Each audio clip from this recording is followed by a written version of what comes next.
Hello दोस्तों, स्वागत है आप सभी का आपके अपने चैनल आदर्श ऑनलाइन स्टडी में। तो दोस्तों आज हम बात करने वाले हैं एक नए टॉपिक के बारे में जिसका नाम है ऑक्सीकरण संख्या। तो दोस्तों सभी के मन में यह रहता है कि ऑक्सीकरण संख्या कैसे निकालें।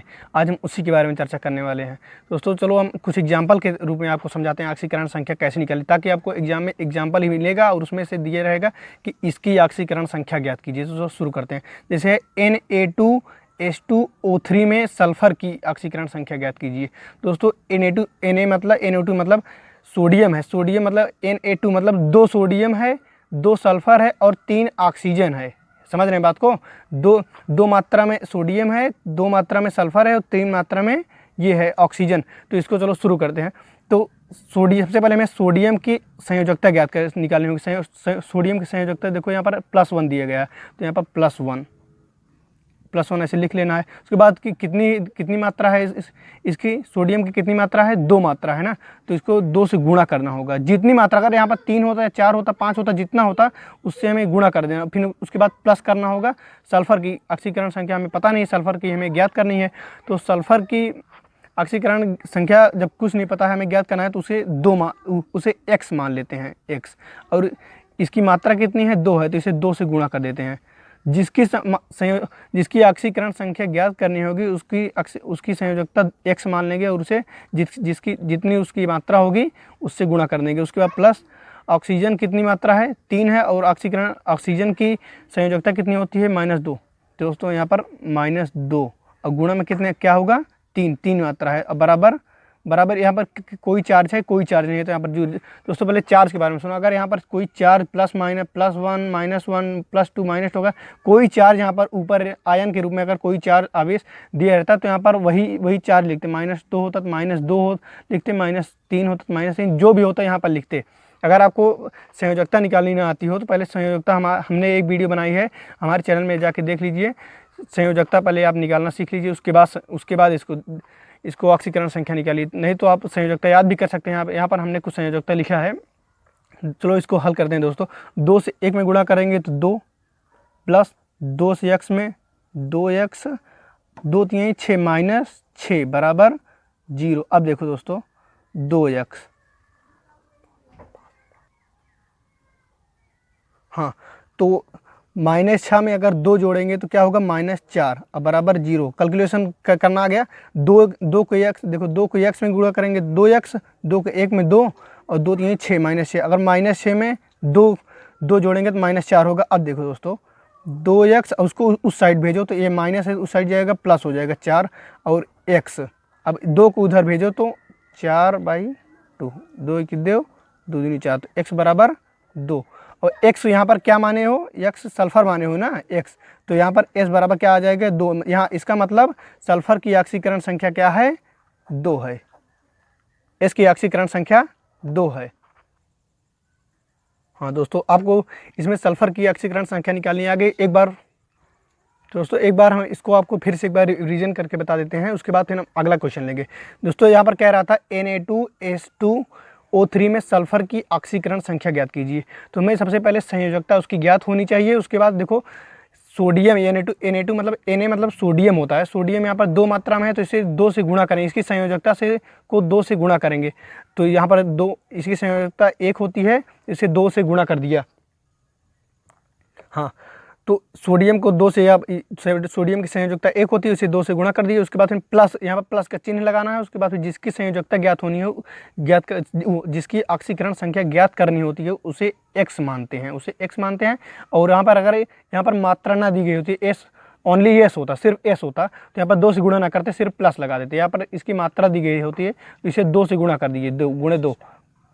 हाँ, उसके बाद फिर यहाँ पर प्लस कर देना है। उसके बाद फिर ऑक्सीजन की संयोजकता कितनी होती है, -2। देखो यहाँ पर लिखा होगा -2, इसकी संयोजकता -2 होती है, तो -2। उसके बाद कितनी मात्रा है, 3 मात्रा है, 3 यहाँ पर। उसके बाद बराबर समीकरण एक प्रकार से हमें बना देना है इसको ना, तो बराबर 0 कर दिए। यहाँ पर अगर कोई चार्ज दिया होता -2 +2 या -2, कोई भी चार्ज अगर ऊपर आयन के रूप में अगर दिया होता तो उसके बराबर के रूप में 0 के स्थान पर वहाँ वो चीज़ लिखते। उसके बाद इसको कैलकुलेट कर लिए। 2 1 2, 2x, उसके बाद 2 3 6, बस 2x, फिर -6 + 2 -4 होता है। उसके बाद इसको कैलकुलेट करके 2 आ गया आंसर। तो दोस्तों हम अगले क्वेश्चन पे आ गए हैं, जिसका नाम है Na H2PO4 में P की ऑक्सीकरण संख्या ज्ञात करनी है दोस्तों। सोडियम और हाइड्रोजन और ऑक्सीजन में फास्फोरस की ऑक्सीकरण संख्या ज्ञात करनी है। तो दोस्तों चलो इसको भी ज्ञात कर लें। तो हम जैसे कि हम जानते हैं सोडियम की संयोजकता कितनी होती है, +1 होती है। तो यहाँ पर +1 हो गया। उसके बाद फिर इसकी मात्रा कितनी होती है, 1। अगर इसकी मात्रा यहाँ पर कितनी दिया गया, 1। अगर गुणा करेंगे तो एक ही होगा, कोई फर्क नहीं पड़ेगा। चलो ठीक है ना, रहने दे। उसके बाद प्लस का चिन्ह लगाते हैं। हाइड्रोजन की ऑक्सीकरण संख्या संयोजकता क्या होती है, +1 होती है।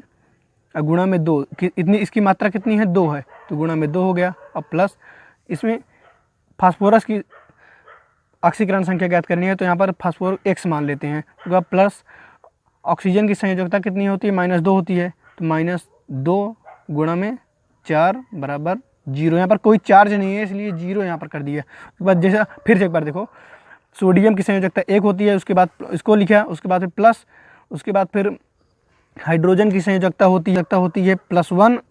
उसके बाद उसकी मात्रा कितनी है, 2 है उसकी मात्रा। तो उसके गुणा कर दिए 2 से। प्लस में फास्फोरस की संयोजकता कितनी है, 1।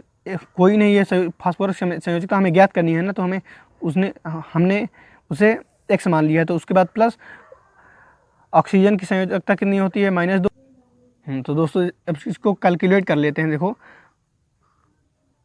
1 + 2 के 2 प्लस X 4 दूनी 8। देखो प्लस माइनस गुणा होगा, प्लस माइनस -8 बराबर 0। तब इसको कैलकुलेट करें। देखो 2 1 3 प्लस X -8 बराबर 0। अब देखो X -8 में 3 जोड़ेंगे तो क्या होगा, -5 बराबर 0। तो X को 5 को उधर भेजेंगे तो क्या होगा, +5 हो जाएगा। तो X बराबर 5 निकला। इसका मतलब X क्या माने थे हम, फास्फोरस को X माने थे ना। तो P बराबर 5 यहाँ पर रख दीजिए। फास्फोरस की ऑक्सीकरण संख्या आ गई है यहाँ पर 5। फिर से एक बार देख लो, NaH2PO4 में फास्फोरस की ऑक्सीकरण संख्या ज्ञात करनी है। तो देखो सोडियम की संयोजकता होती है +1। उसके बाद फिर इसकी मात्रा 1 ही है, 1 से गुणा करें तो कोई फर्क नहीं पड़ेगा। उसके बाद फिर प्लस हाइड्रोजन की संयोजकता क्या होती है, 1। उसके बाद की इसकी मात्रा कितनी है, 2। तो यहाँ पर 2 से गुणा कर दिए। प्लस अब यहाँ पर फास्फोरस की हमें ज्ञात करनी है। फास्फोरस को हम X मान लिए हैं। प्लस ऑक्सीजन की संयोजकता होती है -2। देखो यहाँ पर -2 लिखा है, तो -2 तो -2 यहाँ पर लिखे। उसके बाद इसकी मात्रा है 4, तो इसे 4 से गुणा कर दिए। उसके बाद कैलकुलेट कर दिए।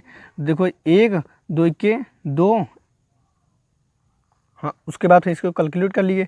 1 यहाँ पर, 2 के 2, उसके बाद X, फिर 4 दूनी, इसको बाद जोड़ लिए, 2 1 3 X -8 में 3 जोड़ते हैं तो यहाँ पर -5। फिर उसके बाद फिर इसको इस तरफ ले आए, X बराबर 5 आ गया। तो इस तरह फास्फोरस की भी ऑक्सीकरण संख्या ज्ञात हो गई दोस्तों।